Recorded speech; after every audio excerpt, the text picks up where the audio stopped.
नमस्ते दोस्तों। आज बारी है भागवत गीता के तृतीय अध्याय की, जिसका नाम है कर्मयोग। अब तृतीय अध्याय प्रारंभ होता है।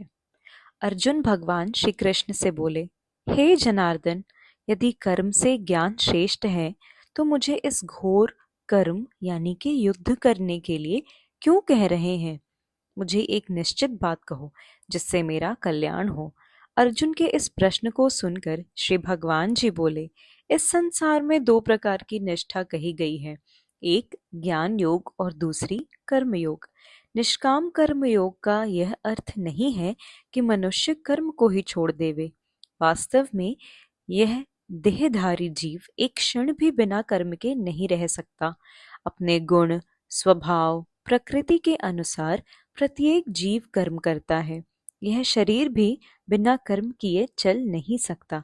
परंतु हे अर्जुन, कर्तव्य भावना से ईश्वरार्पण कर्म को छोड़कर और जो भी कर्म मनुष्य स्वार्थवश, मोहवश करता है, उससे कर्म बंधन लगते हैं और उसे कर्मों का फल भोगना ही पड़ता है।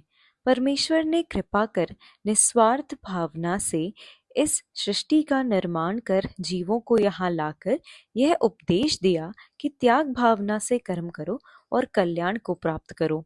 त्याग भावना से कर्म करने पर सभी देवता भी प्रसन्न होते हैं और संसार के लोगों को सुख समृद्धि प्रदान करते हैं।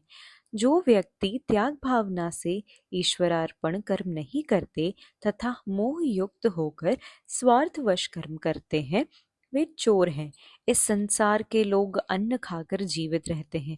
अन्न वर्षा होने से उत्पन्न होता है और वर्षा यज्ञ यानी कि त्याग भावना से होती है, और यज्ञ यानी त्याग भावना वेदों में बतलाए देवता साधन करने से होता है।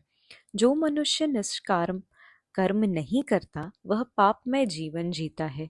कर्मयोग के बाद अब ज्ञान योग सुनो। जो मनुष्य माया से परे पार ब्रह्म में प्रीति करने लगता है, उस ज्ञानी के लिए तो कोई सांसारिक कर्तव्य ही नहीं रहते। ज्ञानी को इंद्रिय सुख भी नहीं चाहिए और न ही देवता सुख। अतः हे अर्जुन, पहले तुम आसक्ति रहित होकर कर्म योग करो तो तुम्हें कर्म बंधन नहीं लगेंगे। फिर तुम ईश्वर को प्राप्त करने के लिए कर्म करोगे तो ज्ञान योग को प्राप्त करोगे। राजर्षि जनक लोग व्यवहार के लिए राजा का कर्म बिना आसक्ति के करते हुए ज्ञान योग को प्राप्त हुए। तुम भी बिना आसक्ति के लोक व्यवहार के लिए युद्ध करो। इस संसार में जैसे बड़े लोग कर्म करते हैं, अन्य सामान्य लोग उनका अनुकरण करते हैं। हे अर्जुन, देखो, तीनों लोकों में मुझे सब कुछ प्राप्त है, परंतु फिर भी मैं अवतार धारण कर कर्म करता हूँ। यदि मैं कर्म ना करूं तो संसार के लोग भी कर्म नहीं करेंगे। मैं स्वयं निष्काम कर्म करता हूँ और लोगों को निष्काम कर्म करने की प्रेरणा देता हूँ। वास्तव में प्रत्येक मनुष्य अपनी अपनी प्रकृति, स्वभाव तथा गुण के अनुसार कर्म करता है और अहंकार के वशीभूत होकर वह कहता है कि मैं करता हूँ। परंतु जो मनुष्य ज्ञानी है वे जानते हैं कि गुण यानी कि रज, तम, सत्व कार्य कर रहे हैं, अतः वह मोहित नहीं होता।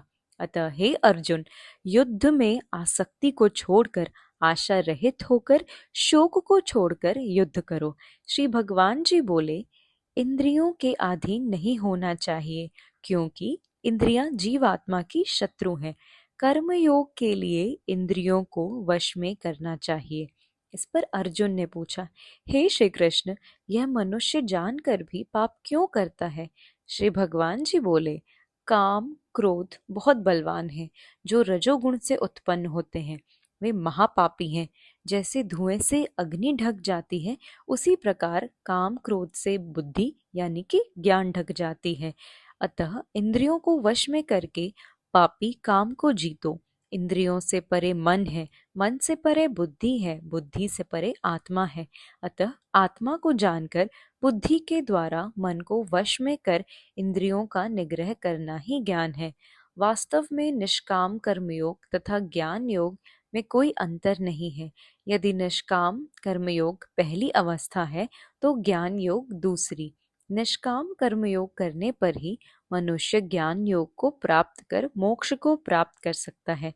इस प्रकार श्रीमद् भागवत गीता का कर्मयोग नामक तृतीय अध्याय समाप्त हुआ। जय श्री कृष्ण।